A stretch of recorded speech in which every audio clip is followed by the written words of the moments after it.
lots to cover, so let's go ahead and get moving. We talked about negligence in torts today. Most law schools actually start with negligence. I can't really remember the reasoning why my professor said that we're starting with liability and intentional torts and privileges first, but most law schools start with negligence, and we just barely started talking about negligence in the sense of what it is and how you can determine whether or not somebody is negligent. The biggest thing to take away from negligence is, unlike intentional torts, it's mostly just accidents. What do you do when somebody accidentally does something? And are they negligent for that accident? So understanding negligence is not a science, but instead the courts have examined several principles to determine whether or not there was negligence. So each case that we're going to just briefly go over is going to try and outline some of the principles of negligence before we kind of put it all together in this risk-benefit analysis that we do so often when it comes to this tort. Okay, so Lubitz is about a person who left a golf club lying around his kid and picked it up, swung it, and it hit another person who is now suing. And so we're wondering, is the father liable for negligence? And right here, the courts say no, because it puts an undue burden on the defendant. For something as common as a golf club, the burden is too great for the danger that is being presented. Blith, just the key words here is that there was a waterworks company. Thing worked fine for 25 years before 1 year of bad weather where it busted, flooded a house.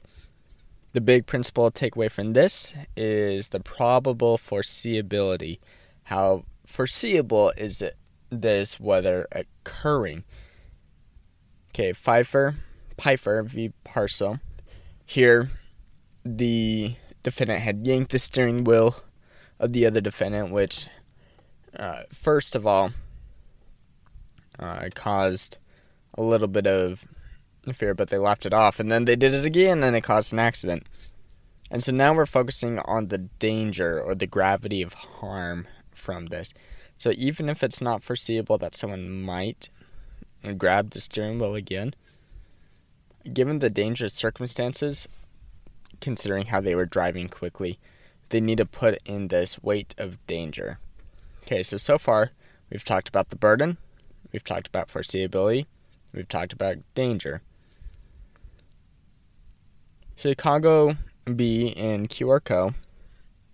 is the turntable case. This is probably one of the more famous cases because turntables were so popular and so useful, but they were also very dangerous. So what's the court do when this useful activity causes a lot of injuries? Well, they are going to weigh the utility of the activity. That's the big takeaway from that case. Because the turntable does a lot of public good, and by saving the railroad money and minimizing the cost to consumers, it can account for occasional injuries. Of course, there's things that the company needs to do, such as putting on a lock and maintaining a lock so that it can't be played with and turned around.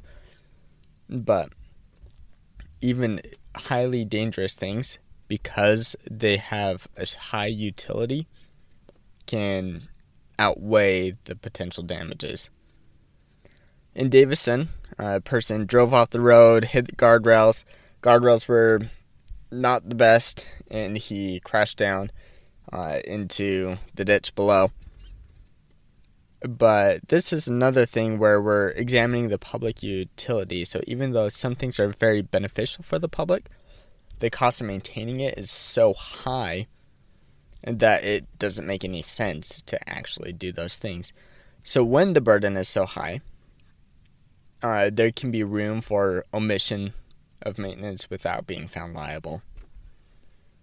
And finally, our final case was United States v. Carroll Towing Co., and this is another really famous case Here, there was a barge of flour, and it had sunk, and we're trying to determine who's negligent and if there's any negligence on several parties.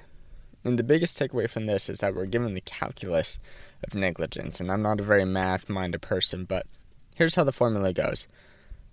So it's a way to conceptualize the elements of negligence. You have P, which is the probability of a damage-causing event. You have L, which is the loss that can be anticipating if the event occurs. And then you have B, which is the burden or the cost of taking precautions that are needed to prevent harm. So if B is less than P times L, the damage, and then the person can be found liable for negligence. Meaning, if B is less than, so if the burden is less than the probability of damage and the loss that could occur from an event, and the defendant doesn't do anything about B, then they can be found liable. The big takeaway from this is that we're going to be doing a risk-benefit analysis. If the probability of an event is high, but the loss is low, well, then how's that weigh against the burden of the question? Or what if the loss is really high, but the probability of it happening is very low? So, like, for example, take a nuclear plant. The probability of a nuclear leak is quite low, but the cost of that happening, if that happens, is extremely high. So, if the burden is not met, meaning if people are not taking the necessary precautions to prevent against that cost, well, then they can be found negligent. That's a good way of kind of trying to conceptualize this. It's no numbers are tied to it, but it's a way of thinking about it. So, just to sum up, everything that we're going to look for is the burden on the defendant, the foreseeability of an event occurring, the danger caused by omission, the utility of having an activity, the cost of that utility, the probability of a damage-causing event, and the anticipating loss from that event. And that is everything as far as how we introduced negligence, because there's so much to do with negligence. Thank you for listening to this episode of The Law Schoolers. Before I let you go, there are 4 things I want to say. The first thing is, if you enjoyed these episodes and if you enjoyed the website, I would invite you to go and join Law Schoolers Pro. And you can do that by going to lawschoolers.com/join. It's a way for you to support us, but there's also a lot of features there that I think you will enjoy. Second thing is that nearly all of our episodes are unedited. The only ones that aren't are pre-law materials, and the reason for that is so you can actually see the legal material in its raw form as I'm learning it as well. The third thing is that the information contained in these episodes are specifically only for educational purposes. They're not to be used as legal advice, and with that, the fourth thing is, if it is used as legal advice, we are not liable. That is, Law Schoolers is not liable for any legal outcomes. Thank you again for enjoying the show. Have a good one.